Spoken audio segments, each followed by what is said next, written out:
भारत में fake news का trend दुनिया के मुकाबले में सबसे ज़्यादा तेज़ी से फैल रहा है। इतनी तेज़ी से फैल रहा है कि वर्ल्ड इकोनॉमिक फोरम की हालिया रिपोर्ट में मिस इन्फॉर्मेशन को भारत के लिए सबसे बड़ा खतरा करार दिया गया है और व्हाट्सएप भारतीय फेक न्यूज़ इंडस्ट्री का सबसे बड़ा टूल बन गया है। व्हाट्सएप के जरिए ही बीजेपी आवाम को गुमराह कर रही है, प्रोपेगेंडा कर रही है। गुज़िश्ता 10 सालों से व्हाट्सएप पैगामात और वीडियोज़ के जरिए हिंदू शहरियों के जहन में यह खौफ बिठाने की मुनज़्ज़म मुहिम चलाई गई कि उनकी शनाख्त को ख़तरा है और नरेंद्र मोदी ही उस शनाख्त को बरकरार रखने के मुहाफिज हैं। सिर्फ यही नहीं, इंतखाबी अमल से पहले और इस अमल के दौरान बॉलीवुड इंडस्ट्री के बड़े बड़े अदाकार, हिदायतकार और गुलकार भी नरेंद्र मोदी की तारीफ करते नजर आए हैं। बॉलीवुड की इंडस्ट्री के बायनास चेहरे अब बाकायदा नरेंद्र मोदी की हिमायत में खड़े हो गए हैं और ये मामला भी अपोजिशन जमातों के लिए एक बहुत बड़ा चैलेंज है। वो बॉलीवुड जो एक दौर में सेक्युलर भारत का चेहरा समझा जाता था, आज वो नरेंद्र मोदी के विजन को लेकर आगे बढ़ रहा है।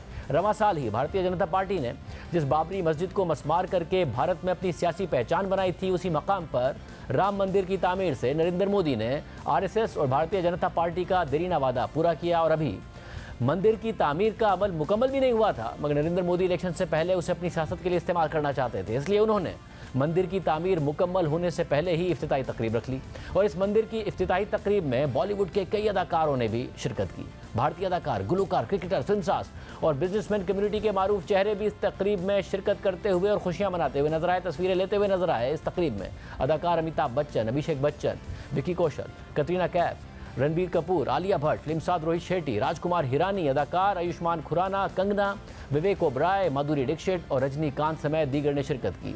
जबकि भारत के मारूफ कारोबारी अंबानी खानदान ने भी इस तकरीब में शिरकत की। अहम बात यह है कि इन तमाम अदाकारों या हिदायतकारों के मजहबी ख्यालात जो भी हों, उन्हें उसका पूरा हक है, लेकिन इनकी फॉलोइंग तमाम मज़ाहिब के लोगों में है और इसलिए ऐसे किसी भी मुतनाज़े और सियासत ज़दा तकरीब में शिरकत करने से पहले अदाकार और फिल्मसाज उमूमन हिचकिचाते हैं, मगर भारत में ये काम भी मुश्किल हो गया है। नरेंद्र मोदी के विजन के आगे ले जाने से इनकार करने की एक कीमत अदा करनी पड़ती है और वो कीमत फिल्मों के बॉयकॉट की सूरत में भी निकलती है। सिर्फ यही नहीं, गुज़िश्ता 10 सालों के दौरान भारत में खुसूसी मौज़ूआत पर फिल्में बन रही हैं। पाकिस्तान मुखालिफ ऐसी फिल्मों की तादाद में इजाफा देखा गया है और कुछ ऐसी फिल्में बनाई गई हैं जो नरेंद्र मोदी के मुतनाज़े हुकूमती इक़दामात की तौसीक करती हैं। कुछ फिल्मों में बराह रास्त मुसलमानों को निशाना बनाया गया है। अहम बात यह है कि पाकिस्तान मुखालिफ फिल्में बॉलीवुड में पहले भी बना करती थी, लेकिन मोदी हुकूमत में पहली बार हिंदुस्तान में बसने वाले हिंदुस्तानी मुसलमानों तक को निशाना बनाया गया है। ऐसी फिल्मों में Kashmir files, the Kerala story और आर्टिकल 370 सर फहरिस्त हैं।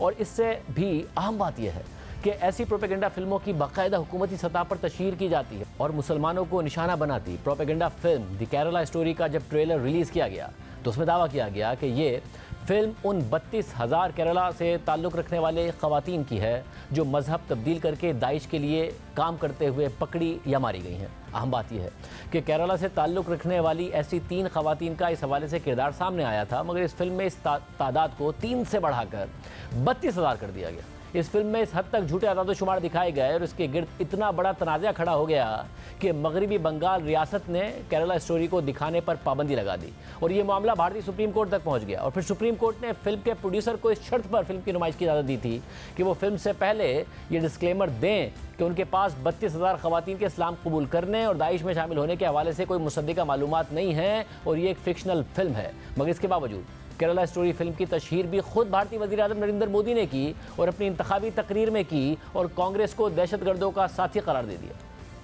और अहम बात यह है कि सिनेमा घरों से उतर जाने के बाद भी इस फिल्म को लेकर तनाज़ा ख़त्म नहीं हुआ। भारतीय हुकूमत ने बाकायदा सरकारी टीवी चैनल दूरदर्शन पर दी केरला स्टोरी को ऑन एयर किया, जिस पर अपोजिशन रहनुमा शशि थरूर ने इसे घटिया और बदतरीन किस्म का प्रोपेगेंडा करार दिया। इसके अलावा मकबूजा कश्मीर पर भारतीय फ़ौज के मज़ालिम की जब भी बात की जाती है तो आजकल भारत में इसका जवाब ये कहकर दिया जाता है कि असल मजलूम तो कश्मीरी हिंदू पंडित हैं जिन्हें 1990 में फसादात की वजह से कश्मीर छोड़कर जाना पड़ा, यानी 2019 में कश्मीर की खुसूसी हैसियत ख़त्म की गई।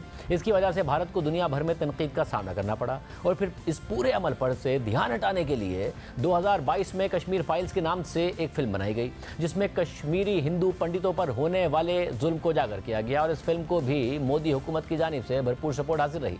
खुद नरेंद्र मोदी ने भी अपनी तकरीर में इसकी तशहीर की। यही नहीं, वो तमाम रियासतें जहाँ भारतीय जनता पार्टी की हुकूमत थी वहाँ कश्मीर फाइल्स को टैक्स फ्री करार दिया गया और फिर हालिया इलेक्शन से पहले ही कश्मीर की खुसूसी हैसियत और वहाँ पर भारतीय फ़ौज के मज़ालिम को छुपाने के लिए एक और फिल्म आर्टिकल 370 बनाई गई, जिसमें भरपूर कोशिश की गई कि किसी तरह ये बताया जाए कि ये सब करना भारत के बेहतर मफाद में ज़रूरी था और नाइंसाफ़ी किए बगैर बीजेपी हुकूमत ने ये सब किया। दिलचस्प बात यह है कि यह फिल्म रवां साल फरवरी में रिलीज़ हुई, यानी इलेक्शन से तकरीबन 2 महीने पहले, और नरेंद्र मोदी ने इस फिल्म की तशहीर भी खुद अपनी तकरीर में की। सिर्फ यही नहीं, 2019 के इंतखाबात से पहले भी ऐसी प्रोपेगेंडा फिल्में सामने आईं। फिल्म उड़ी द सर्जिकल स्ट्राइक सिनेमाघरों में जनवरी 2019 को रिलीज़ की गई और 2019 के भारतीय आम इंतखाबात से महज 1 महीना पहले इसे OTT प्लेटफॉर्म्स पर रिलीज़ कर दिया गया ताकि इसे ज़्यादा से ज़्यादा लोग देख सकें। अब सवाल यह है कि वो बॉलीवुड, जो एक ज़माने में तनकीदी फिल्म साजी से मुताल्लिक मशहूर था, प्रोपेगेंडा फिल्में बनती थी मगर इतनी बड़ी तादाद में नहीं बनती थी, वो आज हिंदुत्व नज़रिए और हुकूमती बयानी को तक़वियत देने के लिए फिल्में क्यों बना रहा है?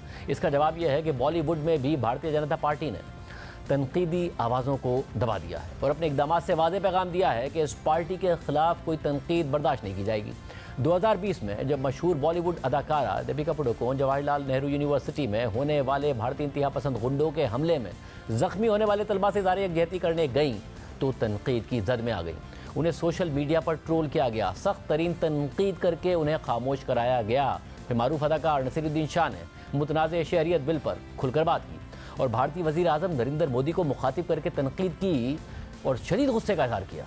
फिर उन्हें भी भारतीय जनता पार्टी के सपोर्टर्स ने टारगेट किया। उन्होंने एक इंटरव्यू में कहा कि मैंने यहाँ अपनी ज़िंदगी के 70 साल गुजारे हैं, मुल्क के लिए खिदमत दी हैं, अगर ये मेरी भारतीय शहरियत साबित नहीं कर सकता तो फिर क्या कर सकता है? नसीरुद्दीन शाह ने जवाहरलाल नेहरू यूनिवर्सिटी के तलबा पर पुलिस और बीजेपी के कारकुनों की जानिब से किए जाने वाले तशद्दुद की मजम्मत की।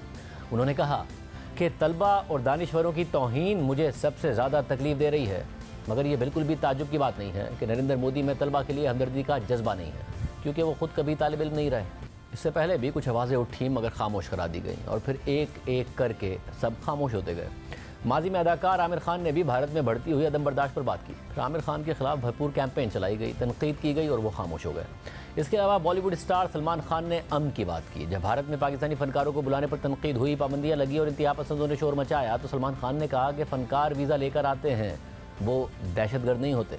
ये था सलमान खान का मौक़िफ़, मगर फिर उन पर दबाव बढ़ा। पुलवामा हमले के बाद सलमान खान के प्रोडक्शन हाउस के तहत बनने वाली फिल्म नोटबुक के लिए आतिफ असलम को गाने से रोक दिया गया और फिर सलमान खान भी खामोश हो गए। इसी तरह माजी में करण जौहर का भी यही मौक़िफ़ रहा कि फ़नकारों को काम की आज़ादी होनी चाहिए। करण जौहर ने अपनी फिल्म ए दिल है मुश्किल में पाकिस्तानी अदाकार फवाद खान को कास्ट किया था, लेकिन फिर उड़ी हमले के बाद पाक भारत कशीदगी की वजह से उन पर दबाव पड़ा तो उन्हें अपने माजी के मौक़िफ़ से पीछे हटना पड़ा और फिल्म में फवाद खान के सीन्स को एडिट करके कम करना पड़ा और आइंदा किसी पाकिस्तानी फ़नकार को अपनी फिल्म में कास्ट ना करने की यकीन दहानी कराना पड़ी। बॉलीवुड स्टार शाहरुख खान को भी तनकीद का निशाना बनाया गया तो उन्होंने मौक़िफ़ इख्तियार किया था कि वो फ़नकार हैं और इससे फ़र्क नहीं पड़ना चाहिए कि उनका ताल्लुक कहाँ से है। शाहरुख खान को भी नहीं बख्शा गया और हुब्बुल वतनी पर सवाल उठाए जाने के बाद ये फिल्मी सितारे खामोश हो गए। दीगर तबकों की तरह उन्होंने कंप्रोमाइज़ कर लिया। ऐसा माहौल बनाया गया कि जिसमें जंग की बातें करने वालों की हौसला अफजाई होने लगी और अमन की बातें करने वालों को खामोश कराया जाने लगा। इख्तिलाफ राय को दबाया गया। जिस किसी ने इख्तिलाफ किया उसे गद्दार करार दे दिया गया, जिसने सच बोला उसे मुल्क दुश्मन करार दे दिया गया। भारत में हुब्बुल वतनी की एक नई तारीफ ने जन्म ले लिया जिसमें सच की गुंजाइश नहीं है और अब इसी माहौल में भारत में इंतखाबी अमल जारी है।